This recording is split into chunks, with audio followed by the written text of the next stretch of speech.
കണ്ണമ്പാറ ആയിരവല്ലി ക്ഷേത്രത്തിൻ്റെ ആർച്ച് എടുത്തു മാറ്റണം എന്നാവശ്യപ്പെട്ടുകൊണ്ട് ക്ഷേത്ര സമിതിക്ക് അറിയിപ്പ് കൊടുത്തു എന്നാണ് അറിയാൻ കഴിയുന്നത്.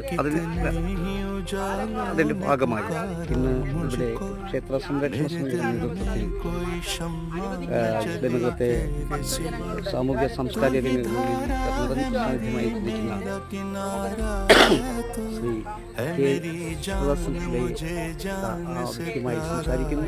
ഒപ്പം അടിയന്തരാവസ്ഥയുടെ 50-ാം വാർഷികത്തിൽ രണ്ടാം സ്വാതന്ത്ര്യ സമരത്തിൽ പങ്കെടുത്ത വ്യക്തി എന്ന നിലയിൽ സ്വാതന്ത്ര്യ സമര സേനാനി അദ്ദേഹത്തെ ആദരിക്കുന്ന ചടങ്ങുകൾ സാക്ഷിക്കുന്നുണ്ട്.